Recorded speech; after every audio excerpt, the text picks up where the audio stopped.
क्या आप जानते हैं भगवान शिव के रहस्यमयी फॉर्म के बारे में? तो चलिए आज हम बात करने वाले हैं महाशिवरात्रि के पावन पर्व पर भगवान शिव के रहस्यमयी फॉर्म के बारे में। वीडियो स्टार्ट करने से पहले एक बात बता दें, प्लीज़ इस वीडियो को एंड तक देखिएगा क्योंकि इसके अंदर बहुत ज़्यादा आपकी नॉलेज गेन होने वाली है।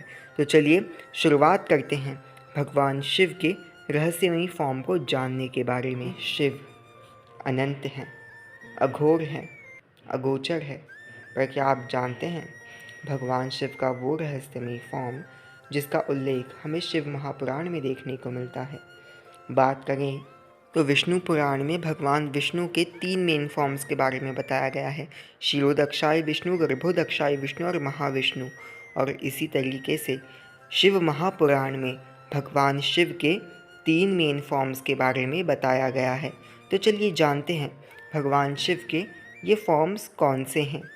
भगवान शिव का सर्वोच्च और सर्वोपरि फॉर्म है सदाशिव।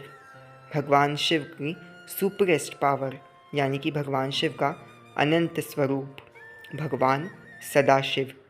भगवान सदाशिव आदि हैं, वही अनंत हैं और उन्हीं से इस सृष्टि का आधार है। उन्होंने ही समस्त ब्रह्मांडों को बनाया है और वही जगत के पालनहार हैं। भगवान सदाशिव की अगर बात करें तो भगवान सदाशिव के पंचमुख हैं।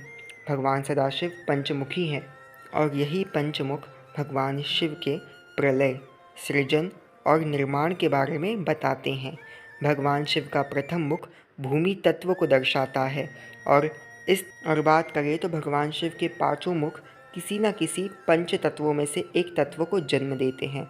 भगवान शिव का प्रथम मुख भूमि तत्व को जन्म देता है और साथ ही साथ भगवान शिव अपने इस मुख से ब्रह्मदेव की उत्पत्ति करते हैं सृष्टि के निर्माण के लिए। और भगवान शिव का दूसरा मुख जल तत्व का प्रतिनिधित्व करता है और इस मुख से भगवान शिव विष्णु जी को प्राकट्य करते हैं जो कि सृष्टि के पालनहार हैं। और भगवान शिव का तीसरा मुख प्रलय का प्रतीक है और इस मुख से रुद्र की उत्पत्ति होती है। ये तीसरा मुख अग्नि तत्व को दर्शाता है। भगवान सदाशिव का चौथा मुख वायु तत्व का प्रतिनिधित्व है और इससे भगवान सदाशिव शिव के रूप में प्रकट होते हैं। ये भगवान शिव का करुणामयी स्वरूप है। इस स्वरूप में भगवान शिव प्रत्येक कण में विद्यमान होते हैं। भगवान शिव का पांचवा और अंतिम मुख ईशान कहलाता है और ये मुख भगवान सदाशिव का होता है। भगवान सदाशिव का ये पांचवा मुख आकाश तत्व का प्रतिनिधित्व करता है। भगवान शिव का ये पांचवा मुख मोक्ष को प्रदान करने वाला है। ये सर्वोच्च स्वरूप है भगवान सदाशिव का। और बात करें तो भगवान सदाशिव ही शिव के रूप में धरती पर कैलाश निवासी बनकर आते हैं। भगवान सदाशिव और शिव एक ही है। तो चलिए बात करते हैं भगवान शिव के दूसरे फॉर्म के बारे में। भगवान शिव का दूसरा फॉर्म है 11 रुद्र। भगवान शिव 11 रुद्रों के रूप में अवतार लेते हैं और ये 11 रुद्र 33 कोटि सर्वोच्च देवी देवताओं में भी आते हैं। भगवान शिव के ये 11 रुद्र उन्हीं के रूप हैं। बात करें अगर भगवान शिव की तो भगवान शिव अपनी पार्वती के बिना कैसे पूरे हो सकते हैं? भगवान शिव का सर्वोच्च स्वरूप भगवान सदाशिव है तो उनके साथ उनकी शक्ति देवी आदि शक्ति है। भगवान शिव और देवी आदि शक्ति जब धरती पर आते हैं तो शिव और शक्ति बन जाते हैं। वास्तविकता में शिव और शक्ति, शिव जी और माता पार्वती दोनों ही सर्वोच्च शक्तियाँ हैं। वास्तविकता में भगवान शिव और माता आदि शक्ति इस संसार के कण कण में विद्यमान हैं और इन्हीं से संपूर्ण सृष्टि है।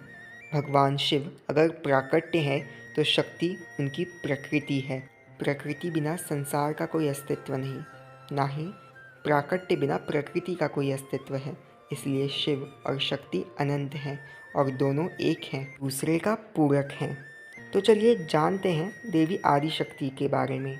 बात कर रहे हैं हम माता पार्वती के बारे में।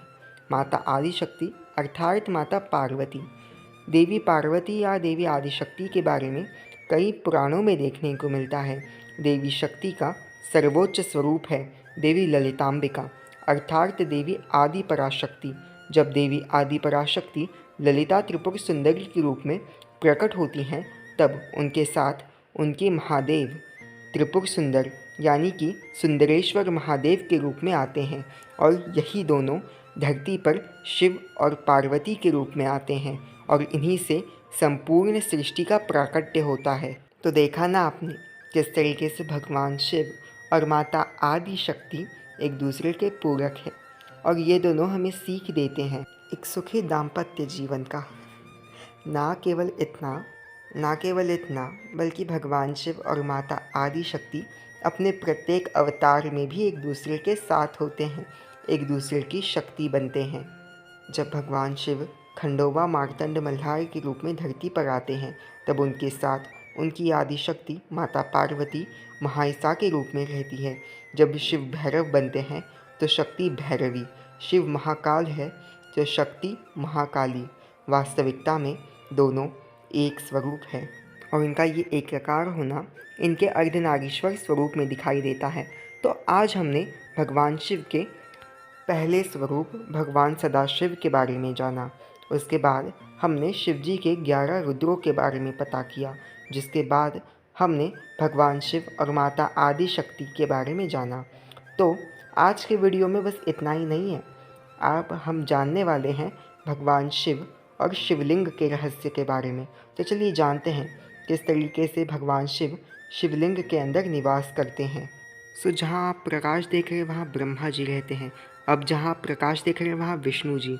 अब जहाँ पर आप योनि कुंज की जगह प्रकाश देख रहे हैं वहाँ माँ आदि शक्ति। और जहाँ पर आपने ये सर्वोच्च प्रकाश देखा वहाँ पर भगवान शिव का वास होता है। और शिव परिवार की बात करें तो यहाँ पर जो आप प्रकाश देख रहे हैं वहाँ पर भगवान श्री गणेश का वास होता है और उसकी दूसरी तरफ भगवान कार्तिकेय का वास होता है और इन दोनों के मध्य में माता अशोक सुंदरी का वास होता है जो शिव जी की ही पुत्री हैं। और यहाँ पर माता पार्वती का निवास होता है जो कि योनि कुंज है और यहाँ पर भगवान शिव का वास होता है। सो गाइज आज के वीडियो के लिए बस इतना ही। मिलेंगे हम नए वीडियो में नए टॉपिक के साथ। सो आप सभी को शिवरात्रि की हार्दिक शुभकामनाएं। सो नमः पार्वती पते शंभु शिव शंकर हर हर महादेव।